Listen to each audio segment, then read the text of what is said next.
Bonjour à tous, on va parler aujourd'hui de l'écriture scientifique, de son utilité, pourquoi elle a été inventée rapidement, et puis aussi surtout comment est-ce qu'on écrit en écriture scientifique un nombre. Alors, pourquoi ça a été inventé? En fait, ça a été inventé par les scientifiques, par les chimistes, les physiciens, les biologistes, pour pouvoir écrire très facilement les petits nombres, les très petits nombres, et pour pouvoir écrire facilement les très grands nombres. Et ça, on va pouvoir, avec l'écriture scientifique aussi, comparer en un seul coup d'œil si un nombre il est grand et plus grand qu'un autre et pouvoir les comparer entre eux très facilement.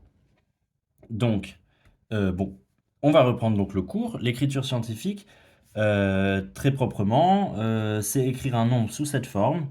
euh, A, donc un nombre, on va voir à quoi il ressemble, A fois une puissance de 10, 10 puissance n. Mais on veut que A, il soit, donc avec A qui soit, il peut être égal à 1, compris entre 1 et 10. Il peut être égal à 1. Par contre, il ne peut pas être égal à 10. Donc ça peut être 9,9, 9,99, mais pas 10. Autrement dit, ça veut dire, de façon plus parlante, ça veut dire que notre nombre, on veut seulement qu'il y ait un seul chiffre avant la virgule. Un seul chiffre et pas zéro. Par exemple, 1,23, la virgule, elle est bien placée. On a juste un chiffre avant la virgule. Ce nombre, il est bien compris entre 1 et 10.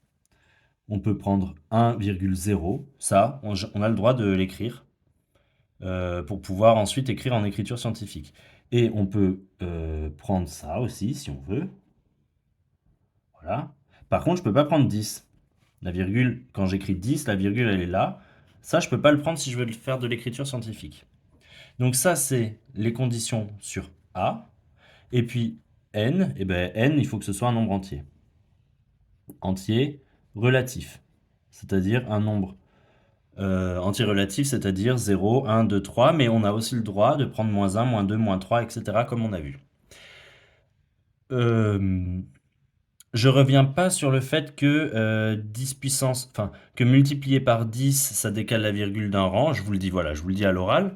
On le verra sur des exercices. Multiplié par 10, ça revient à décaler la virgule d'un rang vers la droite.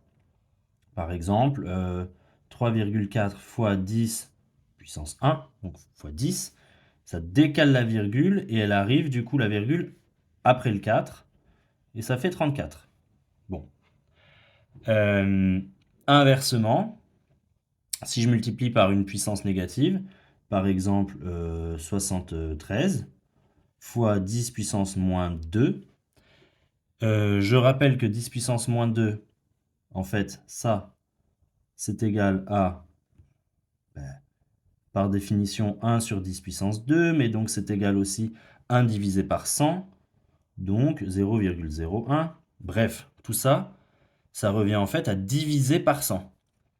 Et si vous divisez par 100, votre virgule qui est là, qui n'est pas écrite, elle est sous-entendue qui est là, elle se décale de 2 rangs vers la gauche. Donc on finit avec 0,73 dans cet exemple. Bon.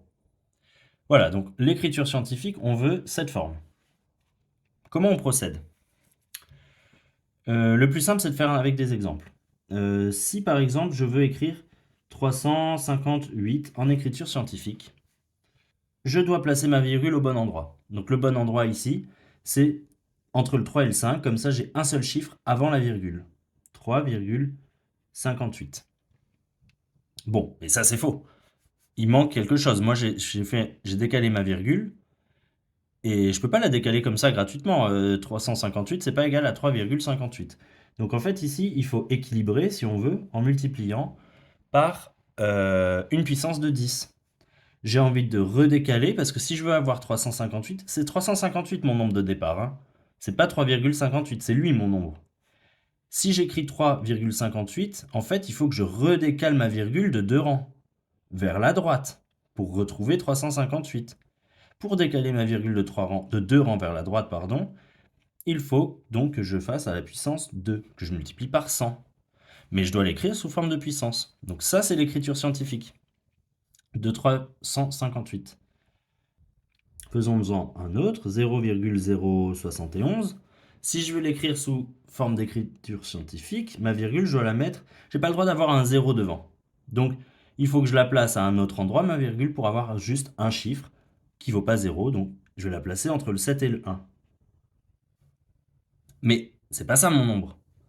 Mon nombre, c'est lui. Donc, par rapport à ma virgule que j'ai placée ici, il va falloir en réalité que j'arrive à la redécaler en arrière de 2 rangs. De là, il faut qu'elle repasse ici. Donc ici, je dois multiplier par 10 puissance moins 2. C'est tout. Il faut maintenant s'entraîner. Pour l'utilité de l'écriture scientifique. L'écriture scientifique, c'est très pratique pour écrire les très très très grands nombres.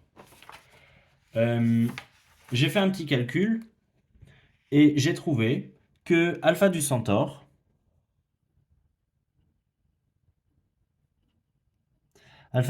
c'est l'étoile la plus proche du Soleil. Donc elle n'est pas dans notre système solaire, elle est dans un autre système solaire.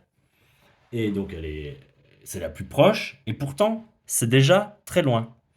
Alpha du Centaure se trouve à une distance d'environ... Alors j'ai ma petite feuille. Je ne peux même pas lire ce nombre en fait. Vous savez, 731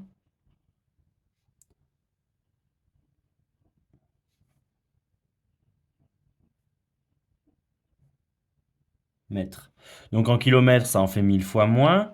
Ça fait quoi? Des milliers, des millions, des milliards. 41 286 milliards. 731 390 000 kilomètres. 41, en gros, 41 000 environ.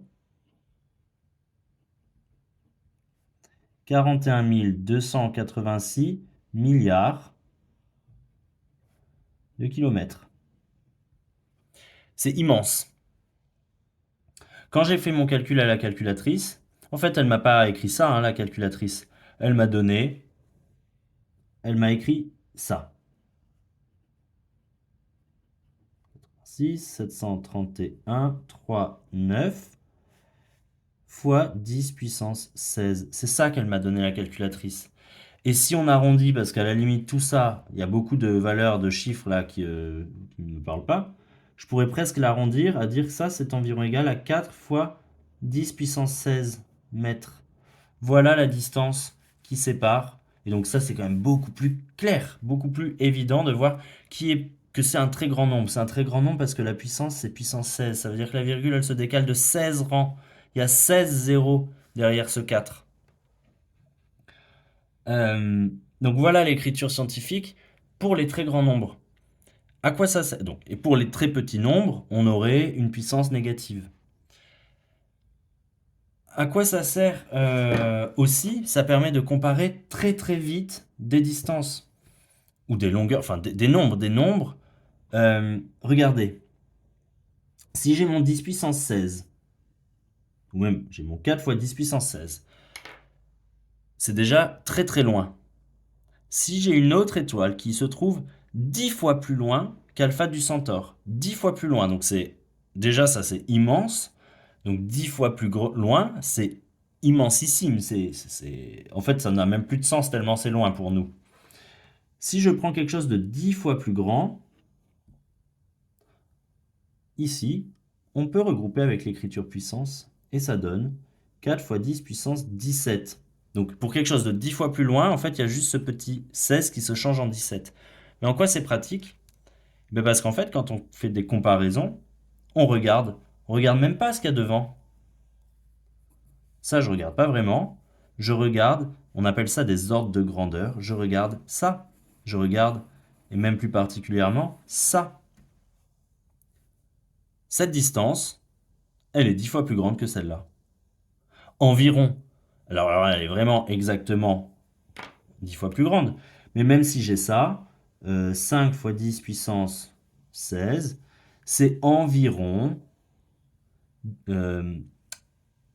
comment l'écrire? C'est 10 fois plus petit que 4 fois 10 puissance 17. Alors, en maths, donc c'est 10 fois plus petit, hein. Donc il n'y a pas de façon. Ça, c'est pas des maths, hein. Ça, c'est de la physique. Cette distance, elle est environ 10 fois plus petite que celle-là. Pourquoi? Parce que ma puissance ici, c'est 16 et là, c'est 17. Donc, si par exemple, vous êtes en train, et ça sert aussi à ça, si vous êtes en train d'additionner des nombres, vous avez par exemple 5 fois 10 puissance 16, et vous additionnez ça à 4 fois 10 puissance, mettons, 19. Et vous voulez savoir à peu près combien ça vaut. Mais à peu près combien ça vaut, ça, il y a 3 rangs d'écart dans les puissances. Ça veut dire que ça, c'est à peu près 1000 fois plus grand que ça.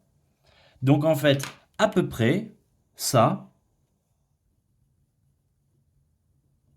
ben, en fait, ça, c'est complètement négligeable. C'est très grand, c'est immense. Mais c'est tellement plus petit que ça déjà. Donc voilà à quoi sert l'écriture scientifique. Ça sert à pouvoir faire des comparaisons très rapides, dire non mais ça, et en physique c'est très important, ça c'est négligeable, on ne le compte pas. Ça vaut tellement rien par rapport à ça, on l'oublie. Et donc, voilà à quoi ça sert. Ça sert vraiment à se rendre compte de ce qui est vraiment grand, de ce qui est vraiment important quand on est en train de comparer des nombres. Donc, j'espère que cette explication vous a éclairé sur l'utilité de l'écriture scientifique et aussi les vidéos précédentes, comment pouvoir écrire un nombre en écriture scientifique.